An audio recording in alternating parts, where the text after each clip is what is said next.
The question was that discuss each of the adjectives attached to the word republic in the preamble. Right? So whatever adjectives that are attached to the word republic in the preamble have to be discussed.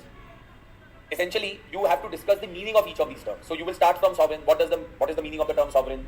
Right? What is the actual context in which it has been attached in India's constitution? Then what is the meaning of the term socialist? What is the meaning of the term secular? What is the meaning of the term democratic?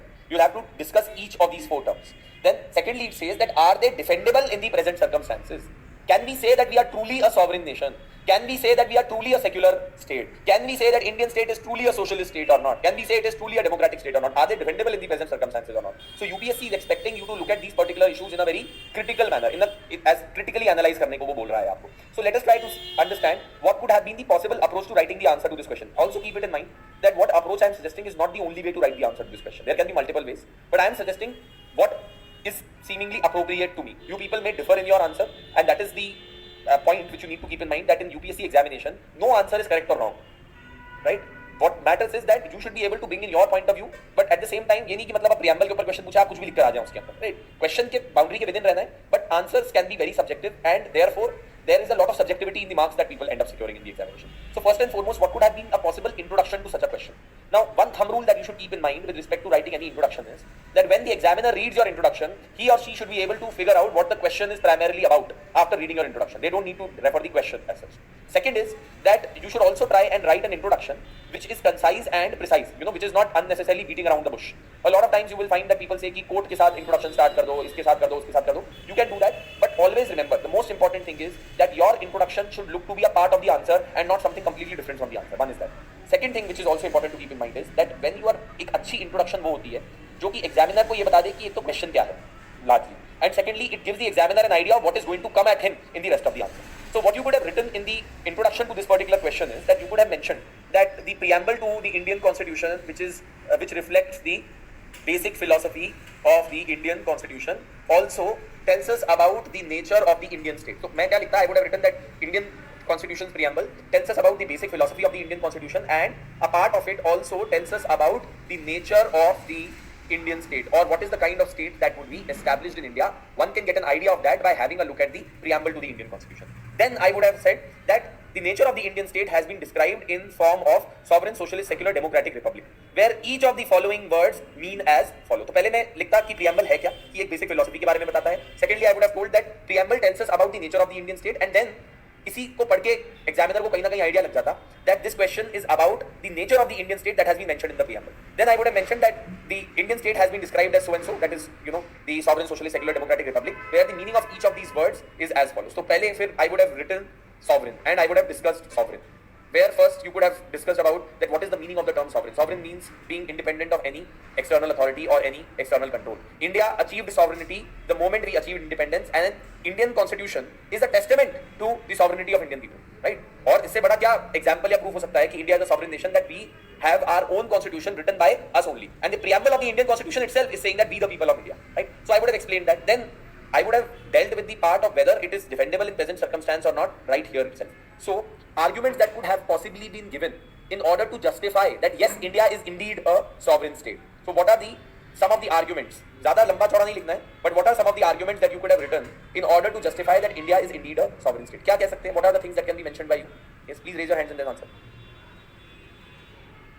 Okay, example दो specific. What foreign policy matter? Specific example दो. अभी भी आप broad generic बोल रहे हो है ना? हाँ.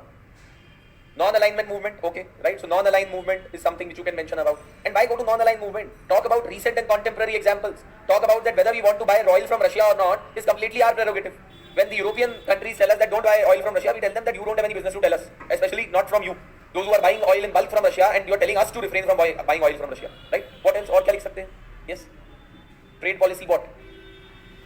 Okay, very good. Whether we want to join RCEP or not, whether we want to be a part of the NATO or not, whether we want to be joining the WTO agreement or not, whether we want to be signing the CTBT or not, all of these are decisions that are taken in our own capacity. We don't rely on any other country of the world. So foreign policy के respect में आप लिख सकते थे, आप Russia से oil लेने के बारे में लिख सकते थे. You could have also mentioned about that Indian Parliament is competent to make laws on any of the matters which has been given by the Constitution of India, and हमारी जो domestic legislation है, हम उसमें किसी की नहीं सुनते हैं, right? We make legislations in India as per the requirements of our country. You could have also given example of the threat of economic sanctions which were put against India in case of nuclear test. But despite that, India went ahead and conducted nuclear test. This is nothing but an example of India being a sovereign state. ठीक है, तो आप कुछ ऐसे 3-4 एक दो example दे दिए, that should be enough. But see, remember one thing, your answer should not be generic, है ना? जैसे कि आप ये नहीं बोल सकते foreign policy, you can't say trade policy. Be specific. The more specific you are in your answer, the better the chances of you getting higher marks. Now, apart from the arguments in favor of saying that yes, India is indeed a sovereign nation, are there any kind of arguments that can be given in order to justify or counter argument in order to say that no, there are certain challenges that exist to India's sovereignty as a nation? Can we say that? Are there any examples that can be given? Yes. Okay, the interference by the international institutions such as the IMF, World Bank, etc. in domestic policy making in the country. You could have given example of the economic reforms that were introduced in 1991. We were forced to accept the economic reforms by the IMF because there was an economic crisis in the country and we had to reach out to IMF for help. But IMF said that we will give you help on one condition, that you should open up your economy. So that in itself tells you that India's sovereignty is under threat in some ways. So आप IMF या international institutions के respect में कुछ बात कर सकते हो. TRIPS agreement की बात कर सकते हो आप. International institution. You could talk about the WTO agreement, etc. For example, recently there was a complaint that was made by Brazil against India that India should stop providing these excessive subsidies to its sugar farmers and to its sugar producers because it is disturbing the international markets and the prices in the international markets against the Brazilian manufacturers, right? So this is also an example of sovereignty being compromised. और क्या example दे सकते हैं? Any contemporary? हाँ जी. Big, yes, very good. Big tech companies such as Google, Facebook, you know, Microsoft, Amazon, all of these companies are owning so much data today and their servers are not here in India. We don't have any kind of control or any kind of superintendence over them, what they are doing with our data, how they are handling the data, whether they are selling it to some companies or not. We don't really know much about it. So that is also putting the sovereignty of nations at threat today. Yes, और क्या बोल सकते हैं? Yes, because of the sanctions that were forced or the threats of sanction, economic sanctions that were given to us by United States of America, India tried to reduce its consumption of oil from Iran.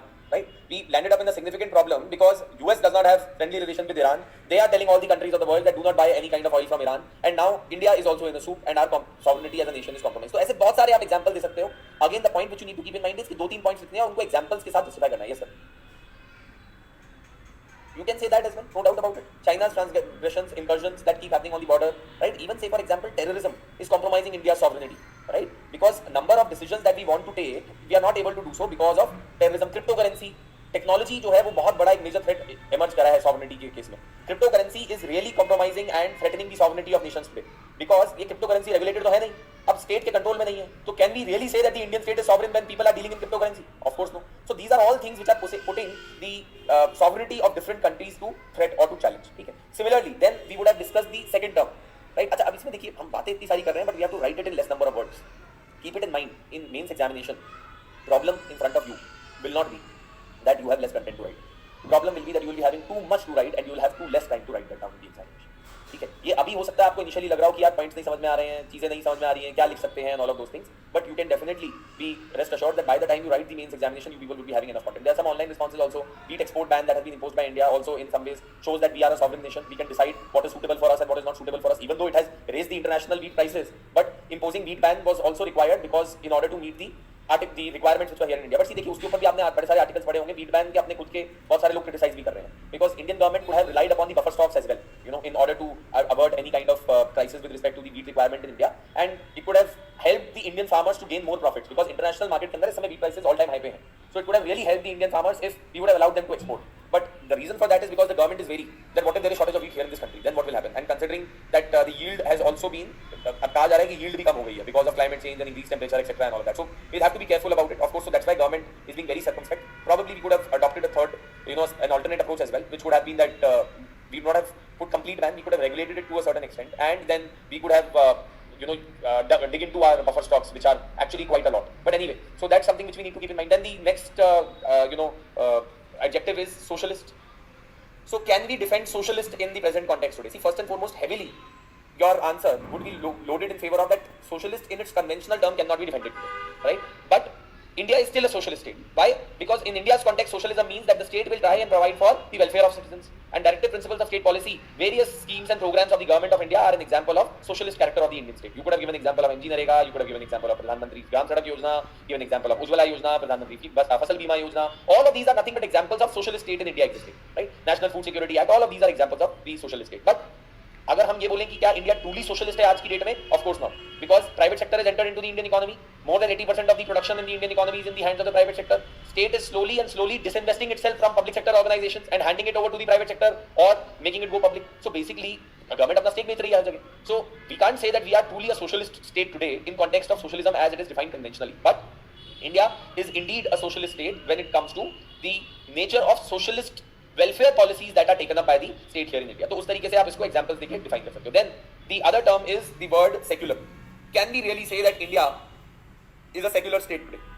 So in support, you can talk about Article 15, Article 16.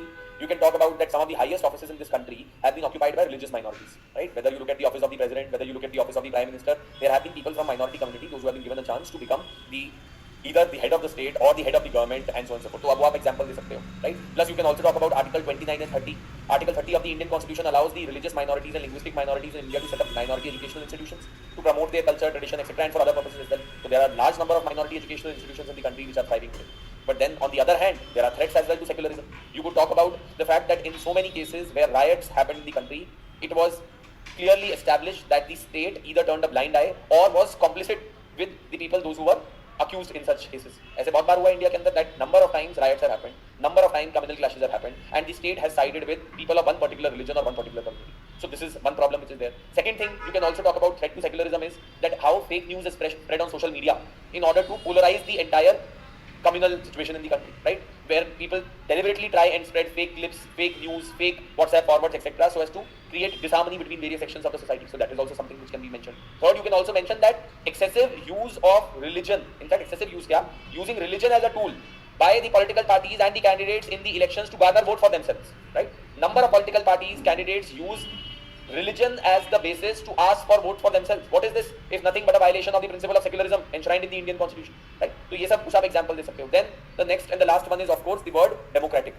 Is India truly a democratic nation? As I discussed with you, free and fair elections. Look at the number of women functionaries, those who are there in politics in India today. You can also be giving examples of the fact that there are regular elections that are conducted. Election Commission of India is largely independent, and all of those things can be written. And challenges के अंदर वही independence of media, independence of the press in the country is under a threat, which of course compromises on the principle of democracy. You could also be talking about the role of money and muscle power as we discussed. तो ऐसे दो तीन examples आप देखिए इसको कर सकते हो. फिर finally conclusion में you could write down something like that the Indian constitution makers tried to create an Indian state that would be impartial, that would try and promote democracy not just in the political sphere but in social and economic sphere as well. But despite all the best attempts, there are certain challenges that exist in the Indian society that need to be addressed. तो उस तरीके से आप कुछ उसको conclude कर सकते हो. Maybe you can suggest one or two changes also that can be made with respect to criminal amendments or laws with respect to election of the representatives, or how we should impose very strict kind of punishments on those people, those who are invoking religion in order to get vote for themselves in the elections and so on and so forth. तो इस तरीके की चीजें आप mention करते हुए answer को conclude कर सकते हो. Now what I expect you to do is that once you go back home, try and write down the answer to this particular question. And now that we have discussed it, now that you already know the basic structure that should be there in place, try and write the answer in 10 minutes, which is the time that you will be getting in the UPSC examination hall. नहीं होता है, आपको time कम लग रहा है अभी तो कोई दिक्कत नहीं है, because initially अभी it will take time for you to build up. 15 minute दे दीजिए, but time जरूर दीजिएगा इसको. So try and write the answer to this question, and then maybe compare with others, exchange answers with others. Also for those, some of you may be actually much sharper than the others. ऐसा हो सकता है, आपको हो सकता है ज्यादा आता हो दूसरे साथ वाले से, पर आपने ये अपनी नॉलेज को छुपाने की कोशिश मत कीजिएगा. बहुत सारे लोग क्या होते हैं कि वो कोशिश करते हैं कि मैं छुपा लेता हूँ, मैं I will not show it, मेरा नुकसान हो जाएगा, ये मेरे नोट्स पढ़ लेगा. अब किसी के नोट्स पढ़ के या किसी के नोट्स लेके कोई किसी का सिलेक्शन नहीं होता है ना. The more you will share, and in fact अगर आपको 3-4 का ग्रुप आपका बन जाए, and where each one of you can teach one topic on a daily basis to the other person, believe me, it will help you immensely. Not when you are getting taught from the other, but when you are teaching the concept to the other. Because सबसे ज्यादा conceptual clarity किसी भी subject में, किसी भी topic में तभी आती है जब आप किसी और को पढ़ाते हैं वो सब्जेक्ट. ठीक है. So never ever refrain from sharing your knowledge with others or sharing what you know with others. It will only help you in strengthening your own knowledge and your own concepts. ठीक है. छुपाने के चक्कर में मत आइएगा. But हाँ ये भी मत कीजिएगा कि दानवीर करण बन के बस हम इसी में लगे हुए हैं कि चलो आज आ जाओ तुम, आज मैं तुम्हें पढ़ाऊंगा, आज आ जाओ मैं तुम्हें पढ़ाऊंगा. फिर क्या होगा कि that also should not happen. या फिर क्या होता है, कुछ लोग जो है प्रेम वगैरह के अंदर क्या होता है कि भाई मतलब आओ मैं तुम्हारे नोट्स बना देता हूँ, आई विल हेल्प यू. फिर क्या होगा कि उसी का सिलेक्शन हो जाएगा, वो तो चली जाएगी. मैं उसमें कह रहा हूँ जेंडर न्यूट्रल है मेरा जोक. ठीक है. It can be otherwise as well. It can happen either ways. ऐसा नहीं है कि सिर्फ वही चली जाएगी, हो सकता है वो चले जाए और तुम बैठे रह जाओ यहाँ पे. ठीक है. The point I am trying to make here is that you should know balance, है ना. ऐसा भी नहीं होना चाहिए कि आप ही उस एग्जाम आप नहीं लिख के आओगे उसका. तो ठीक है, प्यार व्यार अपनी सब जगह अलग है. ठीक है. But at the same time you need to focus on your own preparation also. But Having said that, try and write down the answer to this question. Try and share answers with others. Try and see their answer. You will then realize that इसने ये सही किया है. Probably this is something that I can learn from. That is how you will learn. That's why it's very important. And I keep telling it to aspirants here. That try and make a group of 3-4 like-minded people here when you are preparing for the examination. Especially for those who are living away from home. It will be a good social support as well for you people. And otherwise as well, you will be able to share knowledge and be able to prepare together. But having said that, that like-minded people का ये मतलब नहीं है कि अच्छा ठीक मतलब आप समझ रहे हो कि अरे तेरे को भी पढ़ना नहीं है मेरे को भी नहीं पढ़ना है चलो let's make a like-minded group. I am not talking of that kind of like-minded group here. I am saying and it's always beneficial. Believe me. अगर आपका 3-4-5 लोगों को बहुत ज्यादा बड़ा ग्रुप मत बनाइएगा कि पूरी मंडली बना लिया 10-15 लोगों की ठीक है क्रिकेट टीम लेके चल रहे हैं साथ में अपने फिर यहाँ के राजेंद्र नगर के दादा बन गए तो don't do that also but ensure that you write answer to this question और of course see you can come to me also to show your answer but the fact is that how many answers can I look at and how many people can I provide feedback to वो भी possible नहीं है practical limitation है उसका so the best is that you try and do it amongst yourself only of course I will be telling you that what would be the possible approach but ultimately फिर आपको answer लिखना पड़ेगा and try to write down this answer on the basis of discussion that we have had in class. Any questions that anyone has?